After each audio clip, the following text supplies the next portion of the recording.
बिस्मिल्लाहिर्रहमानिर्रहीम। अस्सलाम वालेकुम। हम बात कर रहे थे ऑटो सेंसर सीरीज में ऑक्सीजन सेंसर्स के टॉपिक के ऊपर और आज ये सिलसिले का 7वां लेक्चर है और सीक्वेंस है जिसको हम काफ़ी दफ़ा डिस्कस कर चुके हुए हैं। हमने नैरो बैंड सेंसर्स के वर्किंग प्रिंसिपल के ऊपर बात करनी है। नैरो बैंड सेंसर हमने लास्ट लेक्चर में उसका कंस्ट्रक्शन देखी थी जिसमें हमने कहा था कि जरकोनियम ऑक्साइड का एलिमेंट होता है जो कि सेंस करता है और दूसरा इस ऑक्सीजन सेंसर के अंदर एक हीटिंग एलिमेंट होता है। दो एलिमेंट पे नैरो बैंड सेंसर मुश्तमिल होता है, हीटिंग एलिमेंट और सेंसिंग एलिमेंट। और जो पहले सेंसर आ रहे थे जिस तरह से 1 वायर हो गया या 3 वायर हो गया, 2 वायर हो गया, इनमें से 1 वायर पर्टिकुलरली और इसके अलावा मेरे ख्याल में 3 वायर है या सॉरी 2 वायर है जिसके अंदर हीटिंग एलिमेंट नहीं है। तो जो आजकल आ रहे हैं 4 वायर आ रहे हैं उन सब के अंदर हीटिंग एलिमेंट अवेलेबल होता है, 3 वायर के अंदर भी अवेलेबल होता है। तो दो सेंस एलिमेंट के ऊपर ये oxygen sensor narrow band consist करता है। वन सेंसिंग एलिमेंट जो कि जरकोनियम ऑक्साइड का होता है और दूसरा हीटिंग एलिमेंट। ये जो जरकोनियम ऑक्साइड एलिमेंट का जो सेंसिंग एलिमेंट है इसका वर्किंग प्रिंसिपल क्या है कि किस बेसिस के ऊपर एग्जॉस्ट के अंदर ऑक्सीजन कंटेंट को सेंस करता है और ईसीयू को सिग्नल देता है, उसके ऊपर हम आज बात करने वाले हैं। तो जैसे मैंने कहा कि ये नैरो बैंड सेंसर दो एलिमेंट पे मुश्तमिल होता है। पहला एलिमेंट हीटिंग एलिमेंट है जिसको गाड़ी की जो बैटरी है वो पावर देती है और ईसीयू उसको कंट्रोल करता है। और दूसरा सेंसिंग एलिमेंट है जो कि नर्व्स सेल की वर्किंग प्रिंसिपल के ऊपर काम करता है, जिसको हम थोड़ी देर में डिटेल में बात करते हैं इसके ऊपर। होता ये है कि नर्व्स सेल जो है ना, जो सेंसिंग एलिमेंट है वो वोल्टेज जनरेट करता है 50 वोल्ट मिली वोल्ट से लेके 900 मिली वोल्ट। इसी तरह से इसी नैरो बैंड की हम आउटपुट जनरली कहते हैं 0 से 1 वोल्ट की होती है।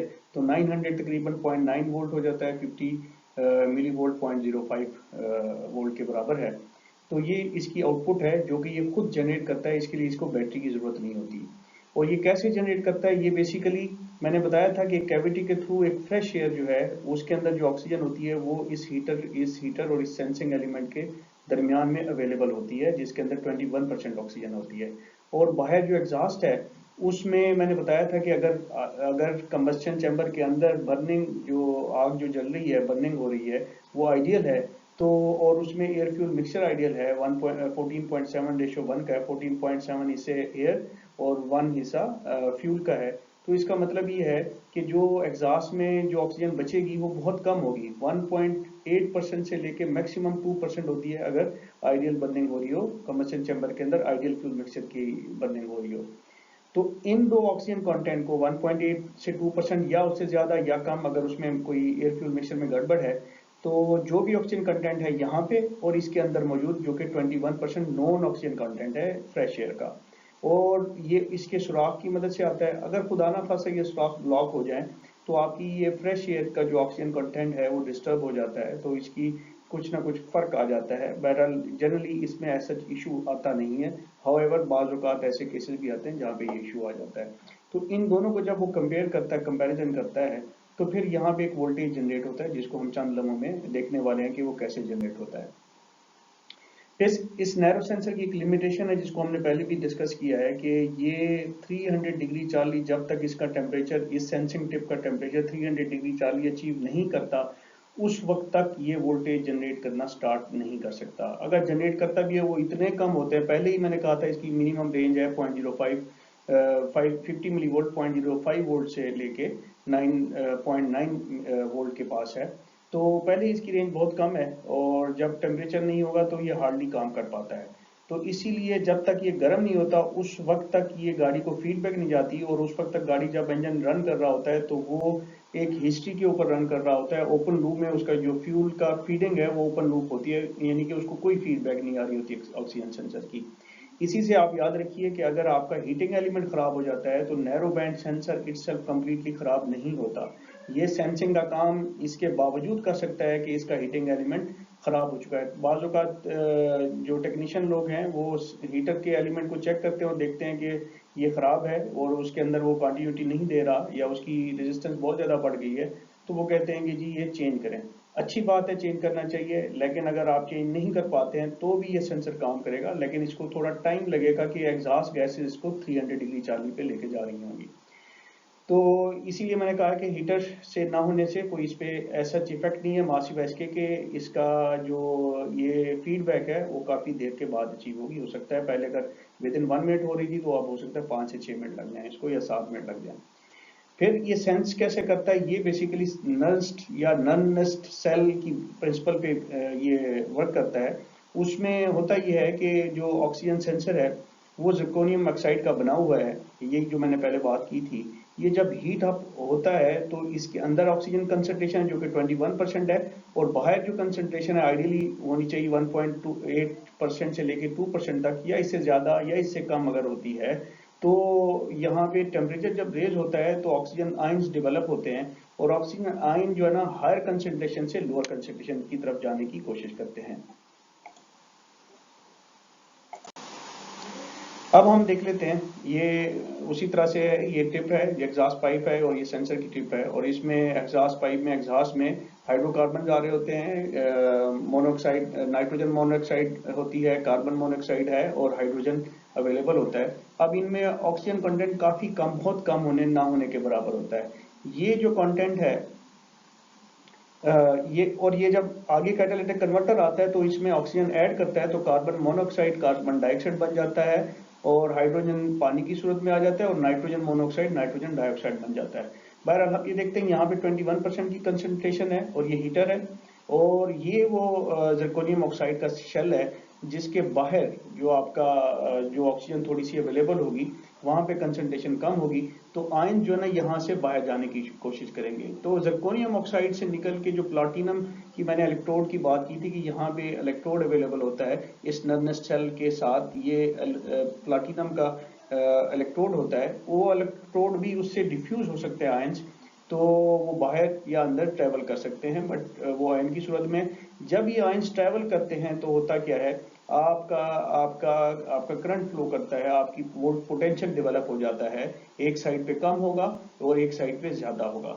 अब जब कम और ज्यादा का वोल्ट पोटेंशियल है तो ईसीएम के अंदर ये दो वायर्स, इसकी लीड जा रही होती हैं सेंसर से, ये दोनों लीड वहां पे ईसीएम के अंदर एक मेजरमेंट सेंसर लगा होता है जो कि इसको मेजर करता है, और ये काम कब शुरू होता है, जब 300 डिग्री चार्ली आप अचीव कर लेते हैं।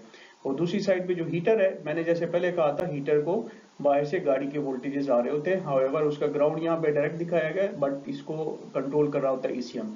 कुछ सेंसर ऑक्सीजन के नैरो बैंड शुरू वाले सेंसर ऐसे हैं जिसमें पावर लाइन को ईसीएम कंट्रोल कर रहा था, आजकल ये होता है कि इसको जो अर्थ है उसको ईसीएम कंट्रोल कर रहा होता है, पल्स विथ मॉड्यूलेशन के साथ, पल्सेस के थ्रू इसको कंट्रोल कर रहा होता है।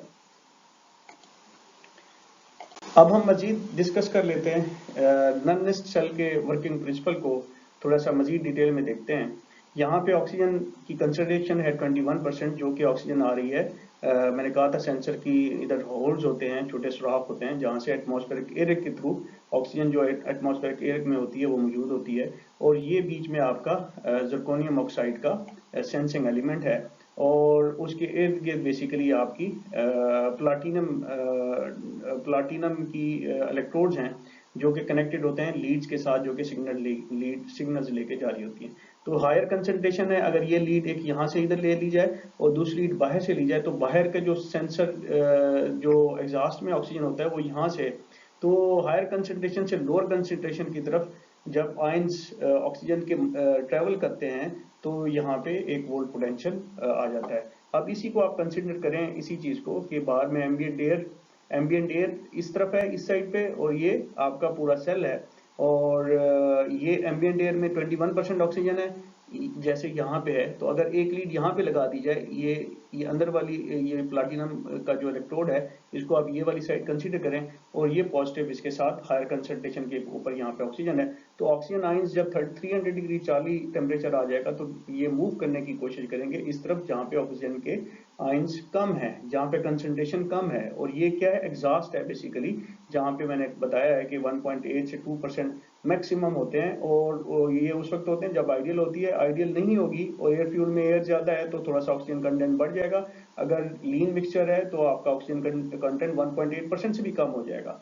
तो होगा क्या, तो आपने बेसिकली इस लीड के साथ और बाहर वाले इलेक्ट्रोड के साथ लीड अटैच करके ईसीएम ने उसके अंदर एक volt meter type sensing element रखा होता है ईसीएम के अंदर, जो कि इन वोल्ट्स को मेजर कर रहा होता है। अब इन्हीं वोल्ट्स को आप, चूंकि ये 50 मिली वोल्ट से 900 मिली वोल्ट तक आउटपुट होती है, तो इनको एक नॉर्मल मल्टीमीटर से भी आप रीड कर सकते हैं। याद रखिए, अगर आपने ऑक्सीजन सेंसिंग एलिमेंट को चेक करना है तो आप उसको गाड़ी में लगा रहने दें, उसको टेम्परेचर 300 तक अचीव करने दें, गाड़ी को गर्म होने दें, और फिर प्लग उतार के इसकी जो सिग्नल की 2 वायर्स हैं उनके अगर आप ऊपर मल्टीमीटर को मिली वोल्ट पे सेट करके, डीसी मिली वोल्ट के ऊपर सेट करके चेक करेंगे तो आपको वोल्ट रीड करने के लिए मिलेंगे। तो ये बेहतरीन तरीका होता है इसको चेक करने का। अब आगे बढ़ने से पहले हम ब्रीफली बात करते हैं वाइड बैंड सेंसर में, क्योंकि ये थोड़ी सी चीज हम कनेक्ट करेंगे नर्वस सेल के साथ, नर्वस सेल के साथ। जो वाइड बैंड है उसके अंदर, ताकि हमें नेक्स्ट लेक्चर हम वाइड बैंड पे करेंगे ताकि वहां पे हमें आसानी हो। जो वाइड बैंड सेंसर है उसमें 2 नर्वस सेल इस्तेमाल होते हैं साइड बाय साइड। एक जो नर्वस सेल है वो उसी तरह से बैटरी वोल्टेज के तौर पे, पावर सोर्स के तौर पे काम करता है। जब उसका टेम्परेचर पहुंचता है, यहाँ पे 300 की बजाय 650 की रिक्वायरमेंट होती है, तो वो वोल्टेज जनरेट करता है। जो दूसरा सेल है वो एग्जैक्टली यही जर्कोनियम ऑक्साइड का सेल होता है, और हमने कंस्ट्रक्शन में देखा था, आपने जहाँ पे बताया था कि दरमियान में आपके एक रेजिस्टेंस हीटर होता है, हीटर के ऊपर आपका जर्कोनियम ऑक्साइड की एक फिंगर नुमा शेल होता है जो कि सेंसिंग एलिमेंट होता है, फिर उसके आगे एक कैविटी होती है और उसके आगे फिर एक जर्कोनियम ऑक्साइड का सेल होता है। तो ये 2 सेल उन्हीं चीजों को रिप्रेजेंट कर रहे हैं। हम इसको डिटेल में वहां पे बात करेंगे। तो एक जो अंदर वाला सेल है वो बेसिकली एज ए बैटरी या पावर सोर्स एक्ट करता है, वो वोल्टेज जनरेट करता है। दूसरा उन वोल्टेज को कंज्यूम करता है और अपने ऑक्सीजन आयंस को पंप करता है उस तरफ जहां पे कंसंट्रेशन ऑक्सीजन की कम होती है। उसको हम मजीद डिटेल में वहीं पे काम करेंगे। तो एक चीज याद रखिए कि ये 2 सेल होते हैं उसके अंदर, nervous cell 2, one act as a power source और दूसरा एक्ट एज एक पंपिंग सेल या ऑक्सीजन पंपिंग सेल, जो कि उसको जब पावर मिलती है तो वहां पे करंट फ्लो होता है और वो आयंस को पंप आउट करता है उस तरफ जहां पे कंसंट्रेशन कम होती है। तो ये इसी तरह से एक्ट कर रहे होते हैं, और इससे जो करंट है उसको कंप्यूटर सीरीज में होकर अपना सेंसिंग एलिमेंट रखता है और सीरीज में रखता है और फिर उसकी आउटपुट को ले लेता है। इस तरह के सेंसर को प्लग उतार के चेक करना थोड़ा सा मुश्किल होता है, हाउएवर हम इसकी भी डिटेल में बात करेंगे इंशाल्लाह।